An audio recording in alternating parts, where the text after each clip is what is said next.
Hello guys, I hope आप सब ठीक होंगे। आज मैं एक नई टिप लेके आई हूँ जिसमें हम डिस्कस करेंगे कि क्या एयरबीएनबी हम एक रेंटल प्रॉपर्टी पर खोल सकते हैं, यानी प्रॉपर्टी रेंट करके और फिर उस पे एयरबीएनबी का काम कर सकते हैं। तो ये सवाल मुझसे किसी ने कमेंट में भी पूछा था, तो मैं आज उसका जवाब दूंगी।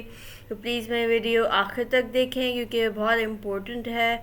इसमें आपको अपनी एक तरह मैं पहले बोल दूँ, ये इन्वेस्टमेंट एडवाइस नहीं है, ये मेरे सिर्फ एक्सपीरियंस की बेसिस पे मेरी एक टिप है। तो आपको पसंद आए तो आप देख लें। मेरा चैनल सब्सक्राइब करें, लाइक करें, और आपको पता है प्लेलिस्ट जो है वो चेक करें। मेरी बाकी वीडियोस भी एयरबीएनबी से रिलेटेड होती हैं। तो चलें आज की वीडियो शुरू करते हैं। छोटी सी वीडियो है ये, 5 मिनट की। तो इसमें जल्दी से मैं दो एग्जांपल से कवर करूँगी ये टॉपिक। तो पहली एग्जांपल ये है कि अगर एक जैसे आप दो लोगों को ले लें।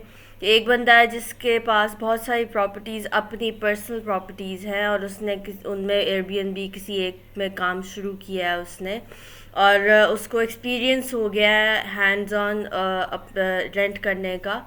और उसका एयरबीएनबी चल गया है और उसका अपना भी बिजनेस है ऑन द साइड। एयरबीएनबी के थ्रू सिर्फ वो एक साइड इनकम एक्स्ट्रा कैश के लिए कमाता है। तो ऐसे लोग जो हैं उनके लिए अगर एयरबीएनबी उनका चल जाता है, जिनकी अपनी बहुत सारी प्रॉपर्टीज़ हैं और अपना बिजनेसेस भी हैं, या एक बिज़नेस है और वो सही है, या एक प्रॉपर जॉब है, तो जो कि सैलरी आपको मंथली प्रॉपर मिलती है, वो अगर ऐसा कोई एक इंसान है तो उसके लिए अगर वो चाहता है कि अब वो कोई रेंट या सबलेट, जिसे सही लैंग्वेज में कहेंगे सबलेट करके प्रॉपर्टी, और वो आगे काम करना चाहता है, इसको एक्सपैंड करना चाहता है, तो वो उसके लिए काफ़ी आसान है। क्योंकि उसको इतना नुकसान नहीं फेस करना पड़ेगा अगर इन केस वो रेंटल प्रॉपर्टी जो है उसको छोड़नी भी पड़े या उसको डिसकंटिन्यू करना पड़े। क्योंकि एक बात बहुत ज़रूरी है कि रेंटल प्रॉपर्टी पे जब आप काम करते हैं, वो प्रॉपर्टी किसी और की होती है, और वो जो उसका लैंड ओनर, जो उसका ओनर होता है, उससे आपको सबलेट करने की परमिशन लेनी बहुत ज़रूरी है। पाकिस्तान के रेंटल लॉज के हिसाब से आपको लाजमी परमिशन लेनी ज़रूरी है। तो आप उसके बगैर नहीं कर सकते ये काम।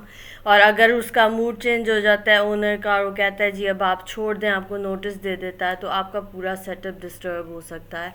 तो दूसरी एग्जांपल ये है, एक वो बंदा है जिसकी नॉर्मल सैलरी है और उसकी अपनी एक ही बस घर है, प्रॉपर्टी, और वो चाह रहा है कि अब वो एक रेंटल, वो घर पे नहीं कर सकता काम, लेकिन वो रेंटल प्रॉपर्टी लेके उस पर काम करना चाह रहा है। तो उसके लिए बिल्कुल बैड आइडिया, एडवाइजेबल नहीं है, क्योंकि उसको बहुत सारे नुकसान, उसको लॉस फेस करना पड़ सकता है।